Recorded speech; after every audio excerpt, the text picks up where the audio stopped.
Hola, ¿qué tal?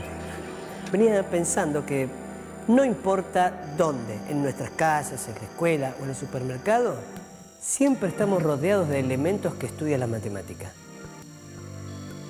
Nos vamos a encontrar con figuras geométricas, números, líneas, en cualquier lugar a donde miremos. En el programa de hoy nos vamos a ocupar de un elemento que está presente en todo: los ángulos y sus posiciones. Desde siempre la necesidad empujó al hombre. Por eso, cuando el ser humano necesitó contar, creó los números. Cuando quiso calcular, desarrolló operaciones. Luego, definió relaciones y determinó las propiedades numéricas. Y con esos elementos, sumados al uso de la lógica, el hombre creó los instrumentos adecuados para solucionar diferentes problemas. Las primeras referencias a la matemática avanzada y organizada datan del tercer milenio antes de Cristo, en Babilonia y Egipto. Eran matemáticas dominadas por la aritmética, con cierto interés en medidas y cálculos geométricos, pero no se hacía mención a ningún concepto matemático. Fueron los griegos quienes tomaron los elementos matemáticos de los babilonios y de los egipcios. Su aporte más importante fue en la geometría, que dejó de ser solamente concreta para convertirse en abstracta. A finales del siglo IV, Euclides escribió su famosa obra Elementos,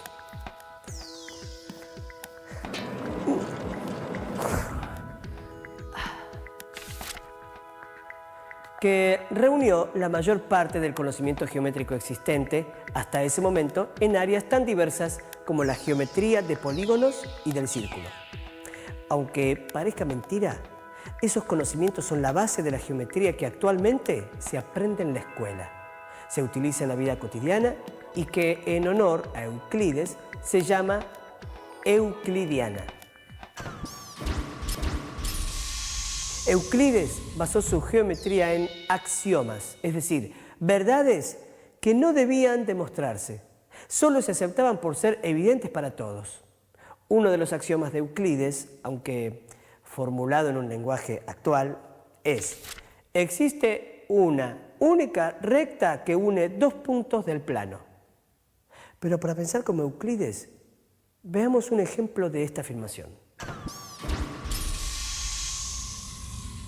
En un arco de fútbol hay una sola línea recta posible que puede pintarse en el piso de poste a poste.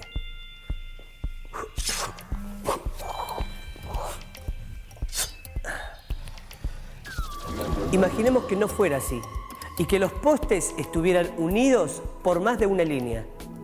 Cuando la pelota cruza, ¿qué línea se cobraría gol?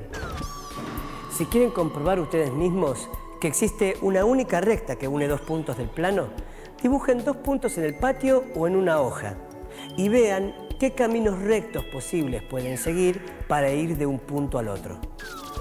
Ahora tomemos uno solo de esos puntos y veamos de cuántas maneras podemos dibujar rectas que pasan por él. Como vemos, hay infinitas maneras y cada camino señala una recta distinta. Eso es otro axioma de la geometría, que se puede formular de la siguiente manera: por un punto del plano pasan infinitas rectas. Ahora, sobre ese punto, marquemos dos rectas no perpendiculares. Podemos observar que el plano que las contiene queda dividido en 4 zonas. Cada una de ellas es un ángulo. Entonces, siempre que se tengan dos rectas secantes, es decir, que se cortan en un punto, se determinan 4 zonas sobre el plano, cada una de las cuales se llama ángulo convexo.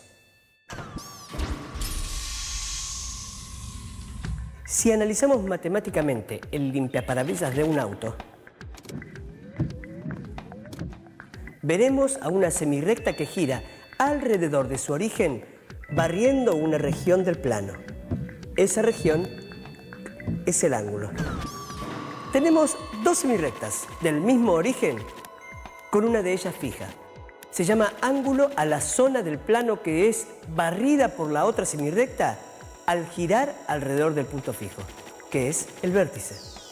Ángulos, vértices y rectas son figuras geométricas cuyas aplicaciones prácticas pueden ser muy útiles. Cuando regresemos veremos sus propiedades.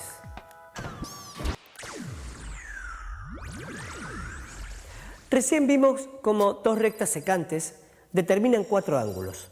Ahora, tomemos el par de ángulos que tienen un lado en común, al tiempo que sus otros lados los constituyen semirrectas opuestas. Los llamaremos ángulos adyacentes. Analicemos esta situación. Por un lado tenemos a los ángulos alfa y beta que están próximos, pero no son adyacentes, porque no comparten un lado. También están los ángulos delta y gamma, que comparten un lado, pero los otros dos no son semirrectas opuestas. Finalmente encontramos un par de ángulos adyacentes. Si sumamos estos dos ángulos, podemos observar que suman 180 grados, o sea, un ángulo llano.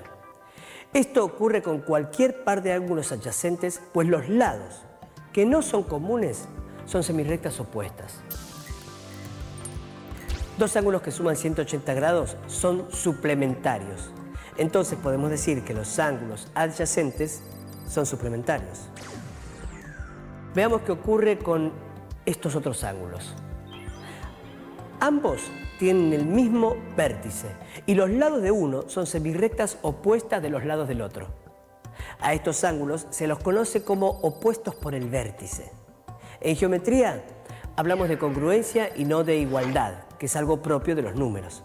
Decimos que dos figuras son congruentes si al superponerlas todos sus puntos coinciden. Compararemos estos ángulos para determinar si son o no congruentes. Un modo muy sencillo es usar papel de calcar. Tomamos uno de los ángulos y lo colocamos sobre el otro, de modo que los vértices y uno de sus lados sean coincidentes. Si los otros dos lados coinciden, los ángulos son congruentes. Entonces, podemos decir que los ángulos opuestos por el vértice son congruentes.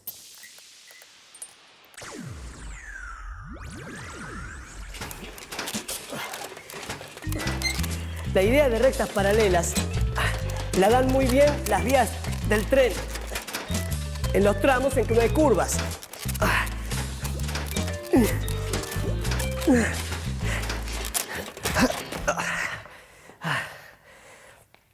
También pueden imaginarse los bordes horizontales de una puerta, las líneas de un pentagrama, los estantes de una biblioteca, los bordes de los escalones de una escalera, los códigos de barras, los renglones de las hojas de una carpeta, pero no son los únicos ejemplos.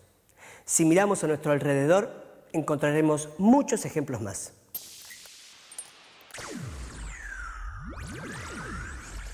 Ya sabemos que los ángulos correspondientes entre paralelas son congruentes.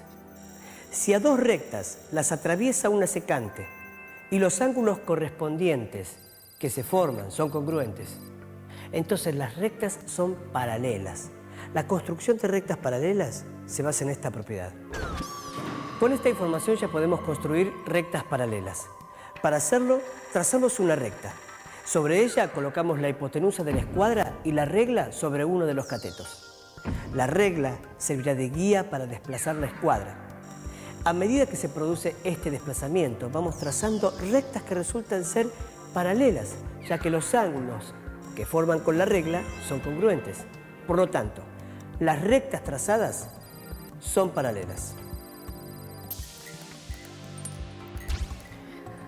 También podemos trazar rectas paralelas con regla y compás. Primero, ubicamos un punto A sobre la recta y con el compás trazamos una semicircunferencia que corte a la recta en un punto que llamamos B.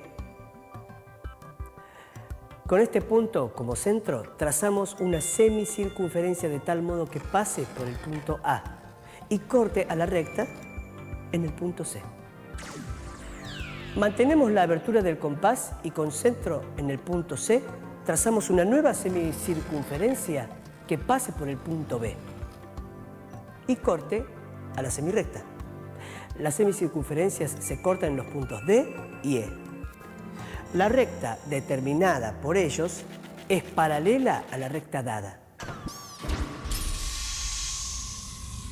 Las propiedades de los ángulos formados por rectas paralelas cortadas por una transversal permiten establecer relaciones entre los ángulos de un paralelogramo. Por ejemplo, observamos que en el paralelogramo ABCD hay dos pares de paralelas. Nos concentramos en un par de ellas, A y B, y la recta que contiene a otro de los lados, la M. Podemos ver que los ángulos alfa y épsilon son alternos internos entre paralelas y por lo tanto son iguales. Decimos que alfa es igual a épsilon. Ahora tomamos las rectas M y N, que son paralelas, y la recta que contiene a uno de los otros dos lados, en este caso B. Vemos que los ángulos épsilon y gamma son correspondientes y por eso congruentes. Decimos que épsilon es igual a gamma, como alfa es igual a épsilon, y este es igual a gamma. Entonces, resulta que alfa es igual a gamma. Los ángulos alfa y gamma son ángulos opuestos del paralelogramo ABCD y son congruentes. De igual manera, se puede mostrar que los otros dos ángulos interiores opuestos también son congruentes. Entonces podemos asegurar que los ángulos opuestos de un paralelogramo son congruentes. Hoy trabajamos con los ángulos y sus propiedades. Aprendimos que los ángulos adyacentes tienen un lado en común al tiempo que su otro lado constituye semirrectas opuestas. También vimos que los ángulos congruentes son aquellos en los que todos sus puntos coinciden. Luego trabajamos con líneas paralelas y aprendimos a dibujarlas. Por último, descubrimos que los ángulos opuestos de un paralelogramo son congruentes. Como vimos, estamos rodeados de rectas y ángulos. Si miramos a nuestro alrededor con un poco de atención, podemos identificarlos rápidamente. Hasta nuestro próximo encuentro.